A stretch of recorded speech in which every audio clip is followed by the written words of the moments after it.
Topic है sources of business finance. ठीक है, सोर्सेस का मतलब होता है कहां कहां से हम लोग बिजनेस में पैसा ला सकते हैं। That is called as sources of business finance. Finance मतलब मनी।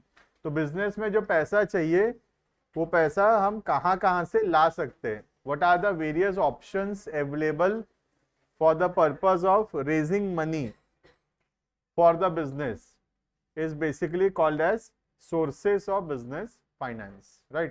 sources मतलब कौन कौन सा ऑप्शन है, बिजनेस मतलब नॉर्मली बिजनेस, फाइनेंस मतलब मनी। तो बिजनेस में जो पैसा चाहिए वो पैसा हम कहां कहां से ला सकते हैं, that is called as sources of business finance, right. अब हम यहाँ पे बात कर रहे हैं जो बिजनेस का, वो बिजनेस है कंपनी। ठीक है, this is not sole proprietorship, this is not partnership, this is not cooperative society, this is a company, right. ये कौन से बिजनेस है, ये कंपनी फॉर्म ऑफ बिजनेस है। तो एक कंपनी को अगर पैसा चाहिए तो वो पैसा कहां कहां से ला सकता है। तो mainly there are two sources of business finance. दो सोर्सेस होता है पैसा लाने का। एक हो गया from the owner which is called as owners fund, और दूसरा from the outsider which is called as borrowed fund.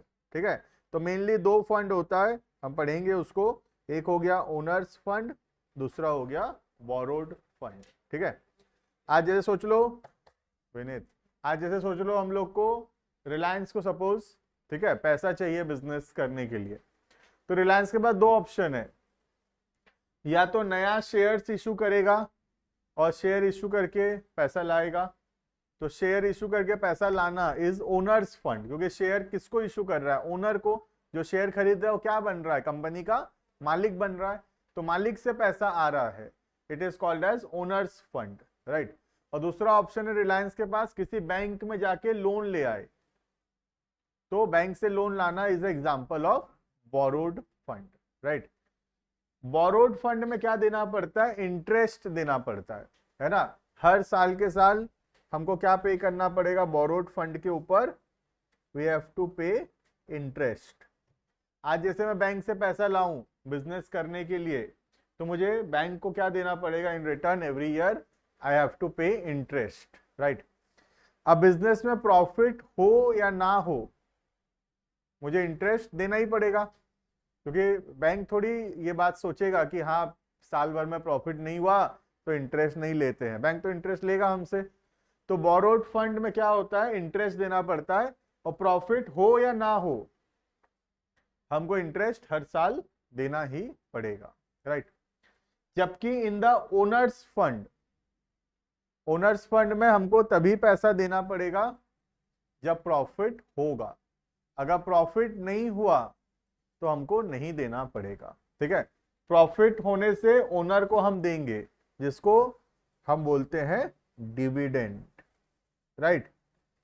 तो ओनर्स फंड के ऊपर क्या देना पड़ता है, डिविडेंड। डिविडेंड क्या होता है, शेयर इन द प्रॉफिट्स। आज अगर रिलायंस पैसा कमाता है तो रिलायंस अपने प्रॉफिट में से अपने शेयर होल्डर्स को थोड़ा पैसा देगा, इसको क्या बोलते हैं, इसको बोलते हैं डिविडेंड।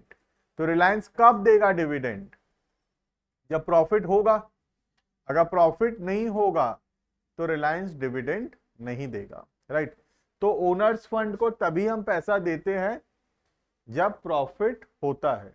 अगर प्रॉफिट ही नहीं है तो हम डिविडेंड नहीं देंगे, राइट। लेकिन बोरोड फंड में ऐसा नहीं है।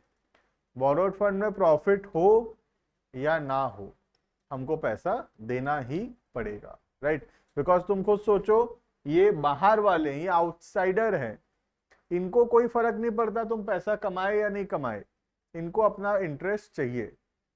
लेकिन जो ओनर है वो कंसर्न है कि बिजनेस में प्रॉफिट हुआ कि नहीं। अगर प्रॉफिट हुआ तो वो डिविडेंड लेगा, प्रॉफिट नहीं हुआ तो उसको डिविडेंड नहीं भी मिलेगा। क्लियर है। तो there are mainly two sources of business finance. दो जगह से पैसा ला सकता है कोई भी बिजनेस।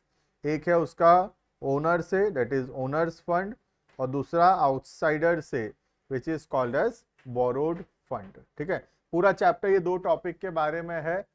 हम पढ़ेंगे पहले ओनर्स फंड, रफली 7-8 पेज जो नोट्स का है ओनर्स फंड के बारे में दिया है, और फिर 8-10 पेज जो बचा हुआ है वो बोरोड फंड के बारे में दिया है। ठीक है, तो पूरा chapter is only about 2 topics, 1 owner's fund, second borrowed fund. बस चैप्टर में और कुछ भी नहीं है। यहाँ ओनर्स फंड शुरू हुआ, you can see point number 3.1 में ये ओनर्स फंड का टॉपिक हम पढ़ेंगे। ठीक है, ओनर्स फंड ही चल रहा है ये पूरा, 10-11 पेज ओनर्स फंड तक होगा, और भी है अभी। ठीक है, ये रही ओनर्स फंड, यहाँ खत्म होता है 11 नंबर पेज में, 12 नंबर पेज में, और फिर यहाँ से शुरू होता है बोरोड फंड, और जो रिमेनिंग पेजेस है दैट इज बोरोड फंड। समझ में आ रहा है? तो there is only 2 topic in this chapter, owners fund and borrowed fund. Clear है? ये स्टार्ट करें।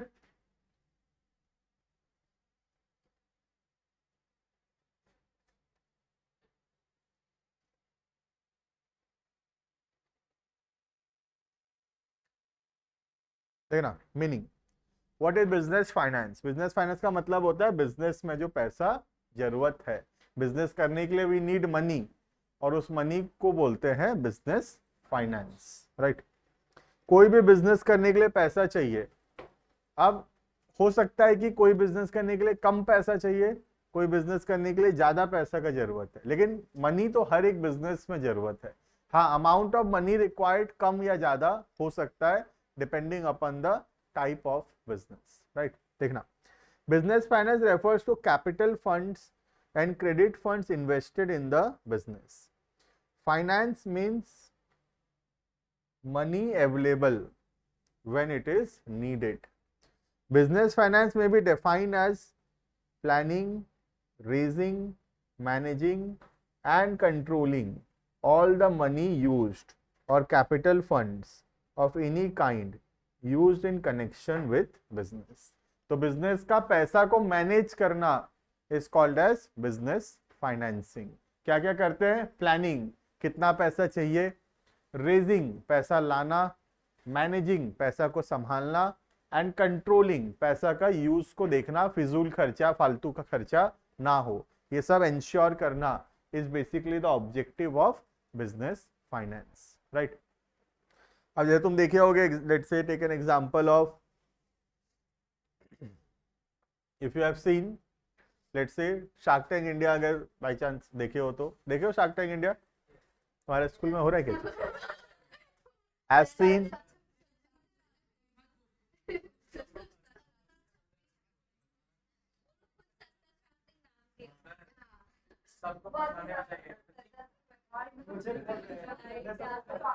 अच्छा, तो जैसे जैसे दो रियल शार्क टैंक है वो तो ठीक है, अब जैसे तुम्हारा जो स्कूल का शार्क टैंक है उधर हो क्या रहा है? मतलब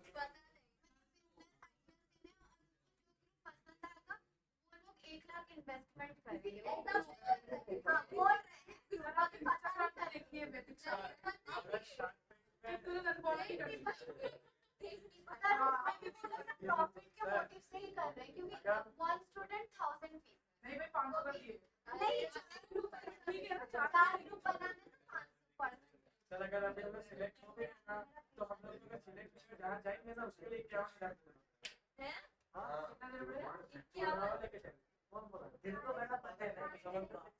चलो ठीक है, तुम्हारा शार्क टैंक रहने देते हैं, है ना, जो सच का शार्क टैंक जो है, ठीक है, उसमें चलते हैं।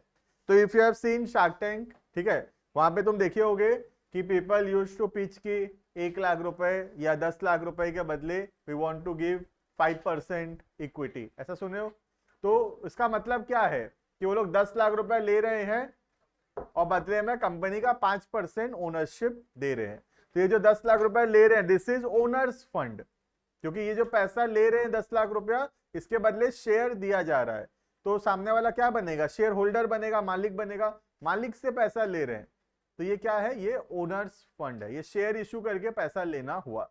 राइट, लेकिन उसी पिच में अगर तुम ध्यान से देखे होगे तो कई शार्क ऐसा ऑफर देते हैं कि 6 लाख रुपया के बदले 10% और 4 लाख रुपया का लोन जो तुमको इतना दिन में वापस करना है, या उस पर 10% का इंटरेस्ट रहेगा। तो इसका मतलब वहां पे शार्क क्या बोल रहा है? 6 लाख रुपया देगा 10% के बदले, मतलब 6 लाख हुआ ओनर्स फंड और 4 लाख का लोन दे देगा जो कि तुमको 3 साल में वापस करना है या 5 साल में वापस करना है टुगेदर विद इंटरेस्ट। तो वो 4 लाख जो दे रहा है वो क्या है, वो बोरोड फंड हुआ। समझ में आ रहा है?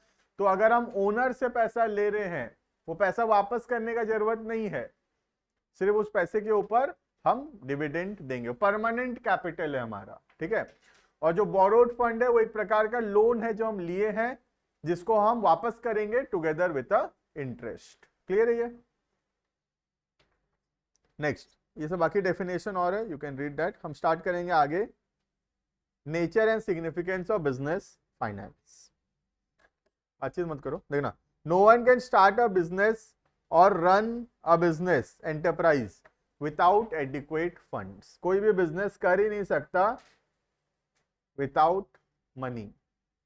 Every business requires some money to start which is called as initial capital। initial capital मतलब कुछ पैसा तो चाहिए कम से कम बिजनेस को स्टार्ट करने के लिए, मिनिमम एक कम से कम पैसा तो चाहिए ही रहेगा बिजनेस को शुरू करने के लिए, that is called as initial capital.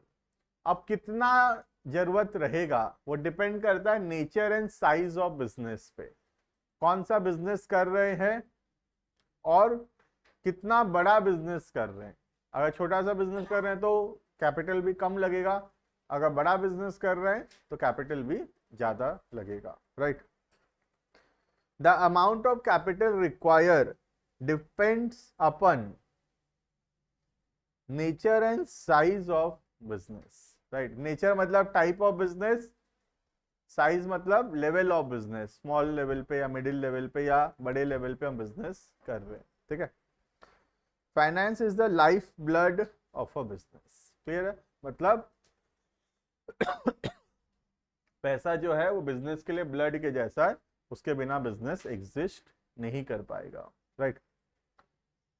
देखना, business enterprise require capital and finance for the following reason. पैसा क्यों चाहिए बता रहा है, तो हमको तो पता है बिजनेस में पैसा क्यों चाहिए, राइट। पहला, while starting a business finance is required to purchase fixed asset. Fixed asset खरीदना पड़ता है, and also for meeting day to day expenses. तो कैपिटल चाहिए हमको, एक फिक्स्ड एसेट्स खरीदने के लिए, दूसरा डे टू डे एक्सपेंसेस के लिए। जैसे ट्यूशन में मुझे जब ट्यूशन स्टार्ट किया होगा पैसा जरूरत पड़ा होगा कि थोड़ा बहुत जो भी एसेट्स है यहाँ पे ये सब खरीदने के लिए पैसा की जरूरत पड़ा होगा, और थोड़ा बहुत पैसा अपने पास रखना भी पड़ता है यहाँ जो छोटा मोटा खर्चा है उसको मीट करने के लिए, राइट। तो money is required for one purchase of fixed asset like furniture, machinery, projector, computer, marker, ये जो तुम्हारा माइक हो गया, कंप्यूटर हो गया, ये सब खरीदने के लिए पैसा चाहिए, this is purchase of fixed asset. दूसरा day to day expenses like electricity bill या फिर लेट्स से सैलरी, ठीक है, ये सब हो गया day to day expenses, right. Next, to meet working capital requirement. Working capital का मतलब होता है day to day requirement. When production process is lengthy, जब बहुत टाइम लगता है सामान बनने में तब हमको ज्यादा पैसा इन्वेस्ट करना पड़ेगा। जैसे मैन्युफैक्चरिंग बिजनेस है तो उनको रॉ मटेरियल का भी स्टॉक रखना पड़ता है, रॉ मटेरियल से फिनिश गुड्स बनता होगा, उसका भी बहुत सारा सामान पड़ा होगा जो बना नहीं होगा अभी, और बहुत सारा फिनिश गुड बन के तैयार भी पड़ा होगा। तो इसलिए मैन्युफैक्चरिंग में इन्वेस्टमेंट ज्यादा है, क्योंकि रॉ मटेरियल भी रखना पड़ेगा, सामान बन भी रहा होगा, वर्क इन प्रोग्रेस भी होगा, और बनकर तैयार भी होगा, फिनिश गुड्स का भी स्टॉक होगा, ठीक है। जैसे let's say take an example of a let's say अलमीरा, अलमारी फैक्ट्री है, तो अलमारी फैक्ट्री में पहले रॉ शीट होगा, उसका स्टॉक होगा, कुछ अलमारी बन रहा होगा, अभी बना नहीं होगा, काम चल रहा होगा उसमें, वो भी वहां पे होगा, और बहुत सारा बन के भी होगा पड़ा, तो तीनों का स्टॉक मेंटेन करना पड़ेगा। तो जहां पर मैन्युफैक्चरिंग बिजनेस आ जाएगा वहां पे इन्वेस्टमेंट थोड़ा ज्यादा होगा, राइट। लेकिन जहां पर ट्रेडिंग बिजनेस होगा, मतलब खरीदे आगे बेचे, तो वहां पे इन्वेस्टमेंट कम होगा। क्लियर है? Next, third, the finance to finance the growth and expansion project. Business को ग्रो करने के लिए, एक्सपैंड करने के लिए वी नीड फाइनेंस। क्लियर है ये? Next, adequate finance provides the following benefits to a business. क्या क्या फायदा होगा अगर हमारे पास सफिशिएंट पैसा रहा तो? पहला, हम अपने लाइबिलिटीज को मीट कर पाएंगे ऑन टाइम। जो भी हमारा लाइबिलिटीज होगा, जो भी पैसा हमको देना होगा, हम टाइमली पेमेंट कर सकेंगे, पहला। Second, the firm can carry on it's business smoothly. ठीक है, फर्म अपना बिजनेस आराम से कर सकेगा, कोई दिक्कत नहीं होगा बिजनेस करने में अगर सफिशिएंट पैसा होगा तो। थर्ड, फर्म जो है लेटेस्ट टेक्नोलॉजी खरीद सकेगा, नए नए innovative methods of production use कर सकेगा, new technology, new machinery buy कर सकेगा। ठीक है, next, the firm can make use of business opportunity. Market में अगर कोई अपॉर्चुनिटी है, मार्केट में कुछ ऐसा सिचुएशन है जिसका हम फायदा उठा सकते हैं, तो अगर हमारे पास पैसा रहेगा तो हम फायदा उठा पाएंगे, राइट। इस एग्जांपल के तौर पे मुझे लग रहा है कि गोल्ड बढ़ेगा, लेट्स से कि I am assuming that the gold will rise, तो मेरे पास अगर पैसा होगा तो मैं बहुत सारा गोल्ड खरीद सकता हूं अभी, और जो अपॉर्चुनिटी है मार्केट में कि बढ़ने वाला है उसका फायदा उठा पाऊंगा। लेकिन अगर मैं पैसा ही नहीं है मेरे पास अगर, तो मुझे पता भी है गोल्ड बढ़ेगा, तो भी मैं क्या ही कर लूंगा, गोल्ड खरीद ही नहीं सकता, इतना पैसा ही नहीं है, तो फिर जो बढ़ेगा उसका फायदा मैं नहीं उठा पाऊंगा, राइट। तो मार्केट में अगर कोई अपॉर्चुनिटी है तो हम उसका बेनिफिट तभी उठा पाएंगे when we have sufficient amount of money, right. Next, the firm can face competition more strongly. हम अपने कॉम्पिटिटर्स को आराम से फेस कर पाएंगे। Next, the firm can replace is assets and machinery whenever necessary. जब भी हमारा एसेट्स, जब भी हमारा मशीनरी पुराना हो जाएगा, हम उसको इजीली रिप्लेस कर सकेंगे अगर हमारे पास सफिशिएंट फंड्स होगा तो। And last, the firm can face recession. अगर कोई डाउन पीरियड है या कोई डिप्रेशन है जहाँ पे सेल नहीं हो रहा है, तो हम उसको आराम से फेस कर सकेंगे। जैसे कोविड है, अब कोविड आ गया तो जो लोग के पास थोड़ा था पैसा वो थोड़ा दिन सरवाइव कर पाएंगे, नहीं भी कमाएंगे तो 6-8 महीना चलेंगे तो कोई दिक्कत नहीं है। लेकिन जो लोगों को किसको दिक्कत हुआ, जो रोज अर्न करते थे और उसको खर्चा करते थे, तो 5 दिन अगर अर्निंग बंद हो जाएगा तो वो खर्चा कहाँ से करेंगे फिर, राइट। तो अगर कोई ऐसा टाइम आता है जहाँ पे सेल्स कम हो जा रहा है, तो वो टाइम पीरियड में अगर हमारे पास सफिशिएंट मनी है तो हम सरवाइव कर सकेंगे, राइट। तो बिजनेस में भी कई टाइम ऐसा आता है जब 1-2 महीना या 1-2 साल डाउन पीरियड रहता है, तो वो डाउन पीरियड हम तभी सरवाइव कर पाएंगे when we have sufficient amount of funds available. Clear है? तो this is all about what are the benefits in a business if we have a adequate amount of finance, right। अब आता है chapter का सबसे important topic, जो main topic है chapter में, सोर्सेस ऑफ बिजनेस फाइनेंस। तो देयर आर 2 मेन सोर्सेस, एक ओनर से पैसा लाना which is called as the owners fund, और दूसरा बाहर वालों से पैसा लाना that is called as the borrowed fund. ठीक है, स्टार्ट करेंगे हम पहला ओनर्स फंड, फिर हम पढ़ेंगे बोरोड फंड, और फिर दोनों के बीच में डिफरेंस। ठीक है, देखना, सबसे पहला ओनर्स फंड। नाम से पता चल रहा है ओनर्स फंड का मतलब होता है amount invested by the owner in the business, right. देखना, owner's fund refers to funds contributed by owners as well as accumulated profit. Accumulated profit मतलब जमा किया हुआ profit. The funds remain with the company and it has no liability to return this fund. Owners fund को हम वापस नहीं करते, मालिक से जो पैसा लिए हैं जनरली वो पैसा लाइफ टाइम में वापस नहीं होता है। एग्जाम्पल है शेयर इशू करना या रिटेन अर्निंग्स। रिटेन अर्निंग्स क्या होता है, 2 मिनट समझ लो।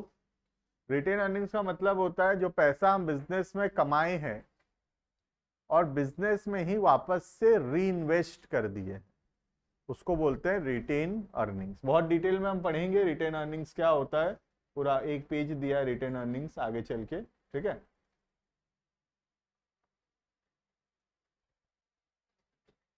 तो यहाँ पे रिटेन अर्निंग्स दिया है, आगे हम पढ़ेंगे व्हाट इज रिटेन अर्निंग्स, ठीक है। लेकिन थोड़ा बताऊं तो रिटेन अर्निंग्स का मतलब है जो पैसा हम बिजनेस में कमाए हैं और उस पैसा को उसी बिजनेस में री इन्वेस्ट किए हैं, that is called as retained earnings, ठीक है। जैसे एग्जाम्पल के तौर पे अगर तुम पापा का बात कभी सुने होगे तो पापा बोलेंगे बेटा 1995 में मैं दुकान 100 रुपया में शुरू किया था। सुने हो ना ऐसा कहानी, सुने होगे ना सब बताते हैं ऐसे क्योंकि सच भी है वैसा, है ना। तो 1995 में let's say father has started the business at 100 rupees investment, right. और आज अगर 2025 का बात करूं तो दुकान में लेट्स से कि amount of money invested in goods and other assets is 50 lakh rupees. तो ये 100 से 50 लाख कैसे हो गया? कमा कमा के इसी में वापस से लगाया गया है ना। थोड़ी एक दिन में इतना हो गया या कहीं से लोन थोड़ी लाए हैं ये डिफरेंस का पैसा। 1996 में 50 रुपए कमाए तो उसको लगा दिए फिर से बिजनेस में, तो बिजनेस में 150 हो गया इन्वेस्टमेंट। 100 हम लगाए थे, 50 कमा के वापस लगा दिए। फिर नेक्स्ट ईयर और 1000 कमाए तो उसको री इन्वेस्ट कर दिए, फिर कमाए, हर साल कमा कमा के बिजनेस में वो पैसा वापस से री इन्वेस्ट होता गया है, तभी आज वो टोटल मनी जो है वो एक सर्टेन अमाउंट तक पहुंचा है। क्लियर है? तो रिटेन अर्निंग्स का मतलब होता है कि बिजनेस में पैसा कमा के उसी बिजनेस में पैसा को वापस से री इन्वेस्ट करना, ठीक है। वरना तुम सोचो अगर ऐसे करते कि हम लोग ईयर 1 में 500 कमाए, वो 500 हम खर्चा कर देते तो दुकान में वही 100 रुपए रह जाता। फिर ईयर 2 में 1000 कमाए, वो 1000 निकाल लेते, खर्चा कर देते, फिर दुकान में 100 ही रह जाता। तो ऐसे करते अगर तो आज दुकान में 100 का 100 ही रहता। दुकान में पैसा बढ़ा कैसे? जब वो पैसा को कमा के खर्चा नहीं किया गया, उस पैसे को उस बिजनेस में वापस से इन्वेस्ट किया गया, री इन्वेस्ट किया गया, तभी जो है वो आज इतना रुपए तक पहुंचा है। क्लियर है ये? आज जैसे एग्जांपल के तौर पे जैसे विकास है, ठीक है। तो विकास का जो टोटल जितना जमीन है, जो बरगढ़ विकास खाली बोल रहा हूँ, टोटल जितना जमीन है और उसमें टोटल जितना रुपए का बिल्डिंग बना हुआ है, let's say the amount is 200 crore, ठीक है। ज्यादा ही होगा, कुछ ना कुछ कम नहीं होगा, ठीक है। तो 200 करोड़ रुपए का लेट्स से इन्वेस्टमेंट एसेट्स है, ठीक है। तो थोड़ी 200 करोड़ रुपए बिजनेस में इन्वेस्ट किया गया था, कभी बिजनेस तो शुरू किया गया था 1-2 करोड़ या 5 करोड़ रुपए से बिजनेस स्टार्ट हुआ होगा, लेकिन उसमें पैसा कमा कमा के उसी पैसे से नया नया जमीन, नया नया बिल्डिंग खरीदते गए हैं, तभी इन टोटल आज हमारे पास इतना रुपए का इन्वेस्टमेंट है। समझ में आ रहा है?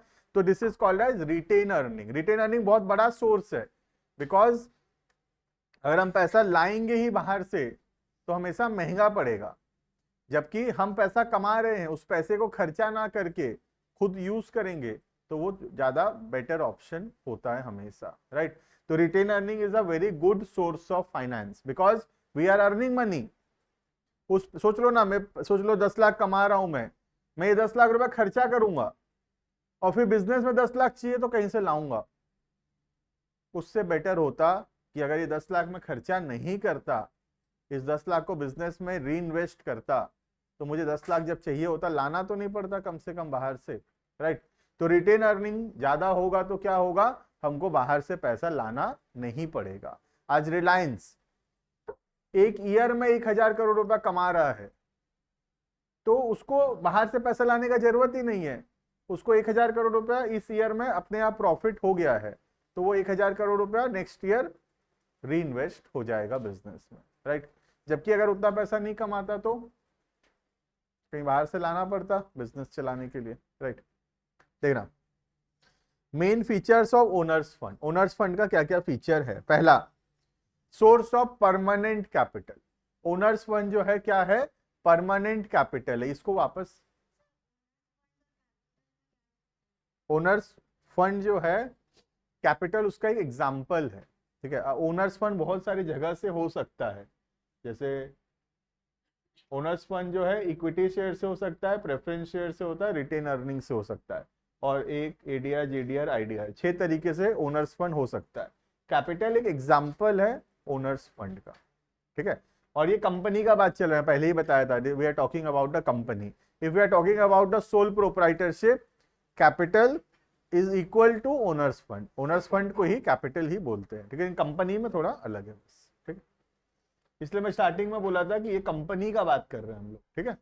Next, main features of owner's fund. Point number 1, source of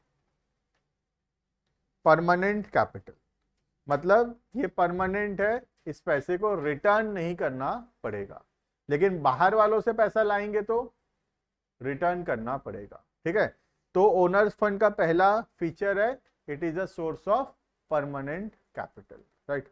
permanent मतलब वापस करने का जरूरत नहीं है। The owner's fund remain permanently invested in the business, it is not refundable like loans or borrowed fund. A large part of owners fund is used for acquiring fixed asset. Generally owners fund को हम use करते हैं fix asset खरीदने के लिए। This type of finance is available for all purpose throughout the life of the business. Clear है? अब जैसे लेट्स से मैं ट्यूशन स्टार्ट करते समय, ठीक है, 5 लाख रुपए इन्वेस्ट किया, तो this 5 lakh rupees is owner's fund. अब ये 5 लाख रुपए मुझे कभी भी वापस लेने का जरूरत है ही नहीं, ये तो मेरे ही बिजनेस में इन्वेस्टेड है। जब ये बिजनेस बंद करूंगा मैं, उस दिन सब एसेट वेसेट बेचूंगा और उस दिन जो पैसा आएगा मैं लूंगा। लेकिन जब तक बिजनेस चल रहा है तब तक मुझे ये पैसा रिटर्न लेने का जरूरत नहीं है। लेकिन वहीं अगर ये 5 लाख मैं किसी बैंक से लोन लाया होता तो बैंक तो लोन का पैसा रिटर्न मांगता हमसे, राइट। तो ओनर्स फंड परमानेंट है, मतलब ये रिटर्न नहीं करना पड़ता। लेकिन जो बोरोड फंड है वो परमानेंट नहीं है, उसको हमको रिटर्न करना पड़ेगा। क्लियर है? Next, provision of risk capital. देखना, the owners fund also known as risk capital of the business, as the return on capital depends upon the rate of earning of the company. If company is incurring losses, तो बोल रहा है ये risk capital है, मतलब owner's fund बहुत risky है। क्यों? क्योंकि अगर लॉस होगा तो तुमको कुछ भी नहीं मिलेगा। It is not compulsory to pay any return. जैसे कि एग्जाम्पल के तौर पे, आज मैं रिलायंस में सोच लो एक शेयर खरीदा हूं 2000 रुपए का, तो रिलायंस प्रॉफिट कमाएगा तो रिलायंस मुझे उसमें से डिविडेंड देगा। लेकिन सोच लो अगर रिलायंस को लॉस हो गया तो मुझे भी डिविडेंड नहीं मिलेगा। तो मुझे डिविडेंड मिलेगा कि नहीं मिलेगा ये डिपेंडेंट है कि रिलायंस पैसा कमाएगा कि नहीं कमाएगा, राइट। तो इसलिए बोल रहा है कि ओनर्स फंड बहुत रिस्की है, क्योंकि रिलायंस का शेयर अगर मैं खरीदता हूं तो बहुत रिस्की है। क्यों रिस्की है? रिलायंस प्रॉफिट कमाएगा तो ही देगा, रिलायंस प्रॉफिट नहीं कमाएगा तो नहीं देगा, राइट। तो इसीलिए ये बहुत रिस्की है, बिकॉज गारंटी नहीं है कि तुमको डिविडेंड मिलेगा ही। रिलायंस प्रॉफिट कमाएगा तो डिविडेंड मिलेगा, रिलायंस प्रॉफिट नहीं कमाया तो डिविडेंड नहीं मिलेगा, राइट। प्लस रिलायंस में अगर बहुत ज्यादा नुकसान हो गया लेट्स से, तो रिलायंस मेरा 2000 रुपया भी रिटर्न नहीं कर पाएगा और मेरा 2000 डूब जाएगा, राइट। तो डबल रिस्क है, एक तो 2000 रुपया डूबने का रिस्क है, रिलायंस डूब गया तो पैसा भी डूबेगा। दूसरा, रिलायंस अगर लॉस हुआ रिलायंस को, तो रिलायंस मुझे डिविडेंड नहीं दे पाएगा, राइट। देखना, if loss continues owner may be unable to recover even their original investment. हम अपना 2000 रुपया भी रिकवर नहीं कर पाएंगे, right. In times of prosperity, अगर अच्छा चल रहा है business, high level of return is given, ठीक है। तो अगर रिलायंस बहुत पैसा कमाएगा तो मुझे बहुत डिविडेंड मिलेगा, लेकिन अगर रिलायंस नहीं कमाएगा तो डिविडेंड नहीं मिलेगा। तो रिस्की है बहुत, है ना। शेयर होल्डर बनना बहुत रिस्की हुआ, क्योंकि गारंटी नहीं है मिलेगा कि नहीं मिलेगा। बिजनेस प्रॉफिट कमाएगा तो डिविडेंड मिलेगा, प्रॉफिट नहीं कमाएगा तो डिविडेंड नहीं मिलेगा। इसलिए बोला गया है it is a risk capital, मतलब रिस्की है ओनर्स फंड में इन्वेस्ट करना। क्लियर है? आज अगर मैं किसी कंपनी का शेयर्स खरीदता हूं तो वो बहुत रिस्की है क्योंकि पैसा डूब सकता है। प्लस शेयर्स खरीदने से जरूरी नहीं है कि मुझे प्रॉफिट में हिस्सा मिलेगा। अगर प्रॉफिट कमाएगा कंपनी तो हिस्सा देगा, नहीं कमाया तो नहीं भी देगा। Right. Next, third, no security needed. आज जैसे मैं बाहर से बैंक से लोन लाऊंगा तो कुछ एसेट्स गिरवी देना पड़ेगा, मॉर्गेज देना पड़ेगा, लेकिन ओनर्स फंड में ऐसा कुछ भी सिक्योरिटी देने का जरूरत नहीं है। राइट। तो no security has to be offered against owner's fund. Clear है? Next, sources of owner's fund कहां कहां से ला सकते हैं? एक हो गया शेयर कैपिटल, दूसरा हो गया retained earnings, also called as accumulated profit. Accumulated मतलब जमा हुआ प्रॉफिट। जैसे मैं बोला एक कैपिटल शेयर इशू करके पैसा ला सकते हैं, दूसरा जो पैसा हम कमा रहे हैं उसको बिजनेस में वापस से लगा सकते हैं, that is called as retained earnings. Clear है?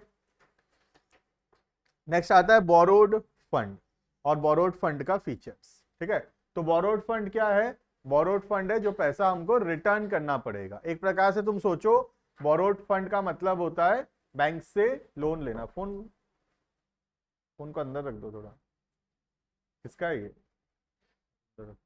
तो बोरोड फंड का मतलब है बैंक से लोन लेना। राइट। तो बैंक से लोन लेने से उसका क्या क्या फीचर्स है उसको बोलते हैं borrowed fund.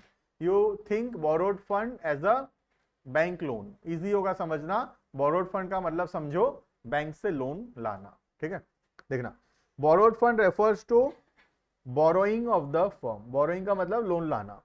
It includes all funds available by way of loans या उधारी, क्रेडिट। ठीक है। फीचर, क्या क्या फीचर है बोरोड फंड का? पहला, फिक्स्ड टाइम। एक पर्टिकुलर टाइम पीरियड के लिए लोन मिलता है और उस टाइम पीरियड के बाद लोन वापस करना पड़ेगा। लोन शॉर्ट टर्म के लिए हो सकता है, मीडियम टर्म के लिए हो सकता है, लॉन्ग टर्म के लिए हो सकता है। शॉर्ट टर्म मतलब less than 1 year, medium term मतलब 1 से 5 ईयर्स, और लॉन्ग टर्म मतलब मोर देन 5 ईयर्स। तो हम जितना दिन के लिए लोन लाए हैं उतना दिन के बाद वो पैसा हमको रिटर्न करना पड़ेगा, जो कि ओनर्स फंड में नहीं था ऐसा। ओनर्स फंड क्या है? परमानेंट है, रिटर्न नहीं करना पड़ता है। ठीक है, लेकिन बोरोड फंड परमानेंट नहीं है, उसको रिटर्न करना पड़ेगा। ठीक है, देखना, the borrowed fund is raised by business firms for specified period. एक पर्टिकुलर टाइम के लिए रेज किया जाता है। This funds may be raised for short term, medium term और लॉन्ग टर्म, और उसके बाद हमको रिटर्न करना पड़ेगा। ठीक है। Next, security. अगर मुझे लोन लेना है तो मुझे कुछ सिक्योरिटी भी देना पड़ेगा, कुछ एसेट्स को गिरवी रखना पड़ेगा, मॉर्गेज करना पड़ेगा, तभी मुझे लोन मिलेगा। राइट। लेकिन ओनर्स फंड में ऐसा नहीं है। ओनर्स फंड में कुछ भी सिक्योरिटी नहीं चाहिए। Right. Generally firm can get borrowed fund against security of assets, मतलब एसेट्स गिरवी देना पड़ेगा। Bank and financial institution offer loans on different terms. Bank से या फाइनेंशियल इंस्टीट्यूशन से हम लोन ला सकते हैं अगेंस्ट सिक्योरिटी ऑफ एसेट्स। मतलब हम जैसे मुझे लोन चाहिए तो मैं घर गिरवी दूंगा तो बैंक से लोन मिलेगा। क्लियर है? Next, regular payment of interest. Profit हो या ना हो मुझे हर साल इंटरेस्ट देना ही पड़ेगा, प्लस जो प्रिंसिपल अमाउंट है वो भी मुझे रीपेमेंट करना पड़ेगा। फर्क नहीं पड़ता बिजनेस में प्रॉफिट हो रहा है कि नहीं हो रहा है, रिटर्न करना ही पड़ेगा। जो कि यहाँ पे ऐसा नहीं था, यहाँ पे प्रॉफिट होगा तो डिविडेंड देंगे, प्रॉफिट नहीं होगा तो नहीं भी देंगे। राइट। लेकिन बोरोड फंड में प्रॉफिट हो या ना हो हमको इंटरेस्ट रिटर्न देना ही पड़ेगा। ठीक है। It is legal compulsion, legally compulsory to pay a regular amount of interest on borrowed fund. हमको इंटरेस्ट देना ही पड़ेगा चाहे प्रॉफिट हो या लॉस हो। The principal amount also has to be paid within a fixed time. Interest तो देना ही पड़ेगा, साथ ही साथ लोन का अमाउंट भी वापस करना पड़ेगा। The payment of interest as well as principal amount is legal liability of the company irrespective of its earning. मतलब प्रॉफिट हो या ना हो, देना ही पड़ेगा। ठीक है, इसको बोलते हैं कंपल्सरी पेमेंट ऑफ इंटरेस्ट, जो कि ओनर्स फंड में ऐसा नहीं है। ओनर्स फंड में डिविडेंड तभी देंगे जब प्रॉफिट होगा, प्रॉफिट नहीं होगा तो डिविडेंड नहीं देंगे। राइट। Next, control. कंट्रोल का मतलब होता है डिसीजन मेकिंग पावर। ये लोग क्या मालिक हैं क्या? नहीं है, ओनर थोड़ी है ये लोग। तो ये लोग बिजनेस में डिसीजन नहीं ले सकते। They can not take decisions in the business. इनका कोई कंट्रोल नहीं है। आज मैं बैंक से लोन लाऊं तो बैंक मेरे बिजनेस में डिसीजन थोड़ी लेने लगेगा, लेकिन अगर मैं किसी मालिक से पैसा लाऊं तो फिर वो मालिक डिसीजन लेगा। राइट। तो ओनर्स फंड में कंट्रोल मिलता है, डिसीजन मेकिंग पावर मिलता है, क्योंकि हम उसके ओनर बनते हैं। बोरोड फंड में we are not the owner, तो हमारे पास डिसीजन मेकिंग पावर नहीं है। राइट। देखना, the borrowed fund security holder do not get right to control. Control मतलब decision making power and manage the activities of the business firm.